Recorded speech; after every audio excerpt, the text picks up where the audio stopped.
Coucou, bonjour, c'est un peu tôt, tôt, c'est déjà presque 7h30. Donc voilà, je me suis réveillée ce matin avec une petite pensée et un petit pensée d'encouragement et je pensais, je vais le dire en live et pas l'écrire. Donc je l'ai noté, donc parfois je dois regarder sur mon pied pour mon papier, sur mon papier, pardon, pour ne rien oublier. Et il s'agit de avant et d'après. Et je ne parle pas uniquement de avant et après sur Internet, les photos avant et après, donc les résultats qu'on maigrit, etc., etc. Je parle de avant et après dans la vie. Et parce que quand on voit les photos sur Internet, les avant et après, qu'est-ce qu'on pense?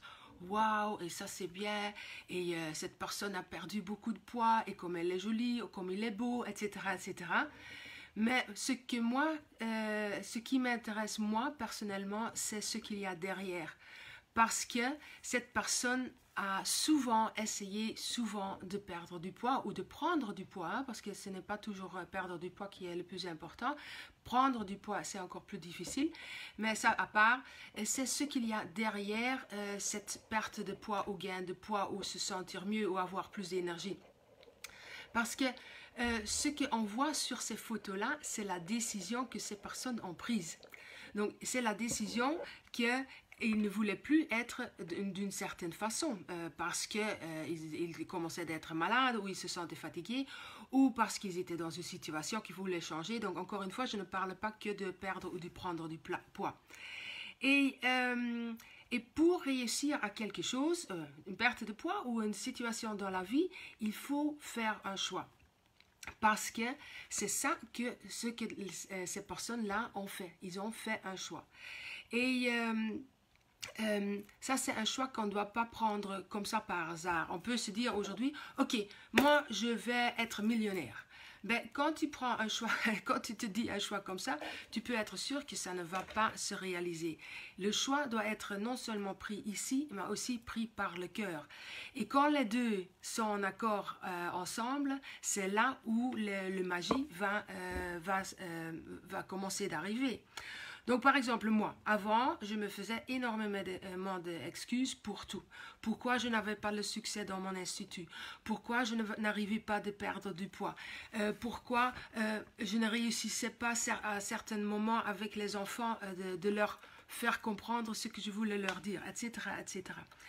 Et j'ai appris, il y a pas si longtemps, il y a 2 ans peut-être, que que cette raison de ne pas réussir à faire quelque chose, ça ne dépendait pas de toutes les personnes ou toutes les situations que je disais toujours que c'était là le problème. C'était toujours un patron, une amie, mon mari, etc., etc. Mais il y a 2 ans, je pensais même que j'avais un mauvais ange sur mon épaule, mais cette mauvais ange, c'était moi-même. C'était moi qui me faisait du tort, en fait, de toujours penser que c'était les autres.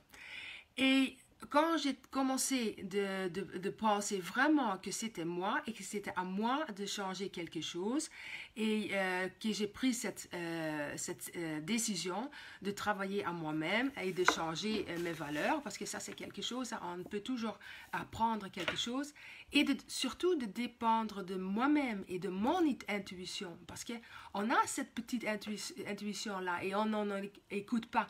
Hein?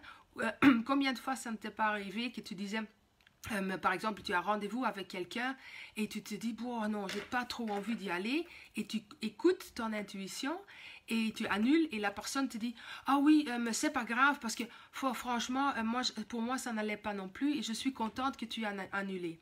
Donc ça, c'est dans le bon sens.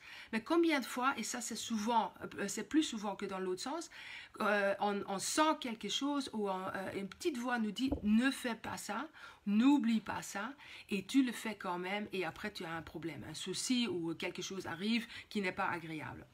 Voilà, donc toujours commencer d'écouter cette petite voix dans sa tête. Donc moi j'ai fait ça, j'ai commencé d'écouter mon intuition, j'ai commencé de changer et c'était tout doucement. Donc j'ai perdu ce poids, j'ai perdu plus que 7 kilos, j'ai obtenu plus de l'énergie parce que j'étais à un moment que j'allais droit vers un épuisement, parce que je n'écoutais pas mon intuition. Et mon mari dit toujours die, die, die, j'allais toujours continuer, mais ça c'est pas possible. C'est comme une élastique, tu peux la tirer, à certains moments elle casse. Donc dans ce sens-là, moi si j'avais pas écouté, découvert ça pour moi, je ne sais pas où je serais maintenant.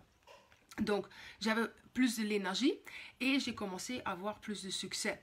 Donc honnêtement, je ne suis pas encore là où je veux être. Je veux perdre encore quelques kilos parce qu'ici, le dessus, hein, ça a l'air bien. Mais chez moi, c'est sur mes hanches.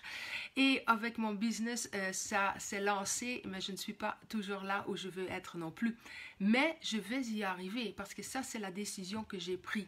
Je vais arriver. J'écoute moi-même, j'écoute mon intuition et je suis certain à 100% que dans un an maintenant, je suis à un point tout à fait différent que je suis maintenant. Donc, et c'est déjà beaucoup mieux qu'il y a 2 ans. Ça, je peux vous garantir.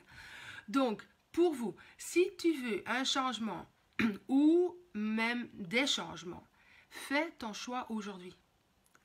Et tu vas voir que ton après de demain sera tout à fait mieux que ton après de hier. Et c'est avec ça que je voulais clôturer, vous laisser partir pour aller travailler. Allez, je vous souhaite une belle journée. Bye bye.